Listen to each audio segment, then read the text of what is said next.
অর্জুনের বিরুদ্ধে হওয়া চক্রান্তের থেকে অর্জুনকে বের করতে অর্জুনের পাশে দাঁড়ালো গঙ্গা। হ্যাঁ বন্ধুরা, এমনটাই দেখা যাবে। বিস্তারিত জানতে ভিডিওটিতে লাইক দিয়ে চ্যানেলটি সাবস্ক্রাইব করে শুরু থেকে শেষ অবধি দেখতে থাকো।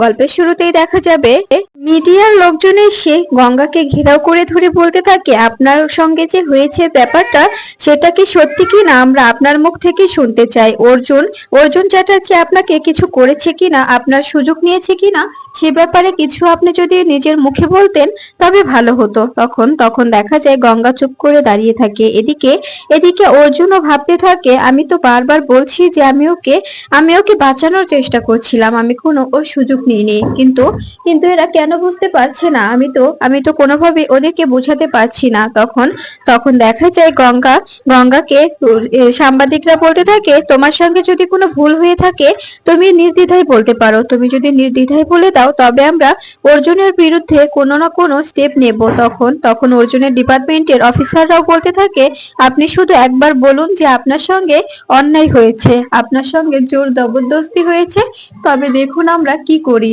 আর তখন আপনাকে কেউ কিচ্ছু করতে পারবে না। তখন এ কথা শুনে দেখা যায় গঙ্গা ভয় পেয়ে যায়। গঙ্গা মনে মনে বলতে থাকে, আমার জন্য এই লোকটার এত বড় ক্ষতি হয়ে যাবে, কিন্তু ওই লোকটা আমার সঙ্গে তো কোনো অন্যায় করেনি, ওই লোকটা আমাকে সিপিআই দেওয়ার জন্যই আমার কাছে এসেছিল, ব্যাস এইটুকুই, এর বাইরে তো আর কিছুই করেনি।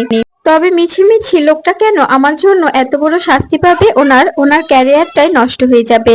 তখন তখন দেখা যায় গঙ্গা চিৎকার করে বলতে থাকে, আপনারা কি শুনতে চাইছেন, আপনারা কি শুনতে চাইছেন যে আমি আমার সঙ্গে অর্জুন চ্যাটার্জি কোনো অন্যায় করেছে কিনা? হ্যাঁ করেছে, কিন্তু কিন্তু আমার আমার ইচ্ছাতেই উনি আমার সঙ্গে আমার সুযোগ নিয়েছে, এর বাইরে আর কিছুই নয়।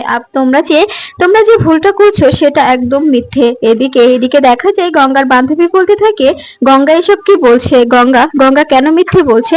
তখন তখন দেখা যায় কথা শুনে অর্জুনের ডিপার্টমেন্টের অফিসার বলতে থাকে, কি ব্যাপার গঙ্গা, তুমি যে কথাগুলো বলছো ভেবেচিন্তে বলছো তো, তুমি তুমি কোনো চাপে পড়ে বলছো না তো? তখন গঙ্গা বলতে থাকে, না আমি কোনো চাপে পড়িনি, আমি যেটা সত্যি সেটাই বলেছি। উনি আমাকে আমার অনুমতিতে আমার কাছে এসেছিলেন, আমার সুযোগ নিয়েছে, এর বাইরে আর কিছুই নয়। উনি উনি ইচ্ছে করে উনি জোরপূর্বক আমার কোনো সুযোগ নেয়নি, আর আমি নিজের ইচ্ছায় ওনার কাছে গিয়েছিলাম, আর আমি ওনাকে ভালোবাসি, তার কারণে আমি ওনাকে ওনাকে পারমিশন দিয়েছিলাম, ব্যাস এইটুকুই, এর বাইরে আর কিছুই নয়। তখন তখন দেখা যায় অর্জুন বলতে থাকে, তুমি তুমি কেন মিথ্যে বলছো? ও মিথ্যে বলছে, আপনারা কি ওর কথা বিশ্বাস করবেন না? ও মিথ্যে বলছে আমাকে বাঁচানোর জন্য, কিন্তু আমি আমি সত্যি বলছি, আমি শুধু ওকে সিপিআই দিয়েছিলাম, এর বাইরে আর কিছুই নয়। আমি ওর কোনো সুযোগ নিইনি, তবে তবে এটা সত্যি যে আমি ওর কোনো সুযোগ নিইনি, কিন্তু ও যে কথাগুলো বলছে যে ওর ইচ্ছাতে আমি ওর কাছে গিয়েছিলাম, ওর সুযোগ নিয়েছি, এটা পুরোপুরি মিথ্যে। ও আমাকে বাঁচানোর জন্য এই কথাগুলো বলছে। তখন দেখা যায় বাড়ির সবাই এই কথাগুলো শুনে অবাক হয়ে যায়। তখন তখন অফিসাররা সবাই চলে যায়। তখন তখন দেখা যায় অর্জুন বলতে থাকে, গঙ্গা তুমি এটা কেন করলে, তুমি বুঝতে পারছো আমাকে বাঁচাতে গিয়ে তুমি তোমার কত বড় ক্ষতি করলে? এখন এখন সবার সামনে তোমাকে কতটা ছোট করা হবে, সবাই তোমাকে দেখে ছি ছি করবে, তোমাকে দেখে হাসাহাসি করবে, তুমি গ্রামে গেলে তোমাকে সবাই বলবে নষ্টা মেয়ে। আমার জন্য তোমাকে কতটা স্যাক্রিফাইস করতে হবে তুমি কি জানো? সারাটা জীবন তোমার কোনো বিয়ে হবে না, তুমি এটা মানতে পারবে? তখন গঙ্গা বলতে থাকে, হ্যাঁ পারবো, আমি অবশ্যই পারবো, কিন্তু কিন্তু আমি চাইনি যে আমার জন্য আপনার জীবনটা নষ্ট হোক, আপনার আপনার ক্যারিয়ার নষ্ট হয়ে যাক, আমার জন্য আপনার আপনার তো ভবিষ্যৎ অন্ধকার হয়ে যেত, তাই না? আপনাকে তো আপনার ডিপার্টমেন্ট থেকে রাস্টিকেট করা হতো। তখন এ কথা শুনে দেখা যায় অর্জুনের সঙ্গে থাকা অফিসার যে এই ষড়যন্ত্রটা করেছে সে মনে মনে বলতে থাকে, পুরো প্ল্যানটাই ভেস্তে গেল, শেষ মুহূর্তে সেই মেয়েটা সবকিছু ঘেঁটে দিল। আমরা তো ভেবেছিলাম যে এবার হয়তোবা অর্জুনকে আমরা ডিপার্টমেন্ট থেকে বের করতে পারবো। তখন তখন দেখা যায় অর্জুন বলতে থাকে, প্লিজ জেঠুমনি ওকে বোঝাও, ও যেটা করলো ওটা ঠিক হলো না। তখন তখন দেখা যায় জেঠুমনি বলতে থাকে, তোমাকে ও বাঁচালো, এবারও তোমাকে গঙ্গা বাঁচিয়ে দিল, তুমি বুঝতে পারছো তোমার জন্য মেয়েটা কতটা পারফেক্ট? ও তোমার জন্য বারবার বারবার নিজেকে নিজেকে বলি দিচ্ছে, নিজের স্যাক্রিফাইস করছে, তারপরে তুমি কেন ওকে দোষারোপ করছো? তখন তখন দেখা যায় অর্জুন বলতে থাকে, জেঠুমনি আমি ওকে দোষারোপ করছি না, কিন্তু ও ও যেটা করলো ওটাতে তো ওর নিজের ক্ষতি হলো। ওকে এখন গ্রামে গেলে সবাই সবাই ওকে দেখে হাসাহাসি করবে, ওর বাবা মাকে গ্রামে ঢুকতে দেবে না। তখন তখন ওর বাবা মাকে নিয়ে ও কোথায় গিয়ে দাঁড়াবে? একবার ওকে এটা ভেবে দেখেছো? এদিকে এদিকে দেখা যায় অর্জুনের সৎ মা মনে মনে বলতে থাকে, আমি আমি যেটা চেয়েছিলাম সেটা আর হলো না। আমি ভেবেছিলাম এই সুযোগে হয়তো বা এই ছেলেটাকে বাড়ি থেকে বের করে দেওয়া যাবে, এটা সুযোগ নিয়ে ছেলেটাকে বাড়ি থেকে বের করে দিতে পারবো, কিন্তু শেষমেশ এই মেয়েটা পুরোটাই গন্ডগোল করে দিল। এখন এখন কি করব? এখন তো কোনোভাবে আর কিছু করা যাবে না। এরপরে অর্জুন বলতে থাকে, প্লিজ গঙ্গা, এখনো সময় আছে, তুমি তুমি সবটা বলে দাও, সবার সামনে বলে দাও। ঠিক তখনই দেখা যায় গঙ্গার বাবা সুযোগ বুঝে গঙ্গাকে মারতে থাকে আর বলতে থাকে, তুই তুই এত বড় একটা জঘন্য কাজ কি করে করতে পারলি? ভালোবাসা জেগেছে তোর? তুই তুই বড় লোকের ছেলে থেকে ভালোবাসতে গিয়েছিলি, এবার আমরা কোথায় যাব, কি করব?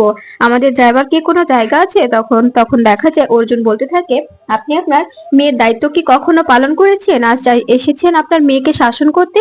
এত বড় সাহস আপনি কোথা থেকে পান? মেয়ের দায়িত্ব কখনো পালন করেননি, আজ কি করে আপনি আপনি মেয়ের দায়িত্ব নিতে এসেছেন বলুন তো? তখন এই কথা শুনে দেখা যায় অর্জুনকে অর্জুনকে তখন তখন গঙ্গার বাবা বলতে থাকে, আপনি আপনি বুঝতে পারছেন না, আপনারা বড় লোক, আপনাদের কিছু যায় আসে না, আমাদের অবশ্যই যায় আসে। আমরা গ্রামে গেলে আমার মেয়েটার আর কখনো বিয়ে হবে না। আমরা গ্রামে গেলে আমার মেয়েটাকে নিয়ে আমাদের বাড়ি থেকে গ্রাম থেকে বের করে দেবে, কিছুতে গ্রামে ঢুকতে দেবে না। তখন আমরা কোথায় গিয়ে দাঁড়াবো? আর সারাটা জীবন আমার মেয়েটা এভাবে আইবুড়ো থেকে যাবে। তখন তখন দেখা যায় অর্জুন বলতে থাকে, কখনো তো মেয়ের কথা ভাবেননি, আজ কেন হঠাৎ করে দরদ উতলে উঠছে? মেয়ের জন্য এতটা ভাবছেন আপনি?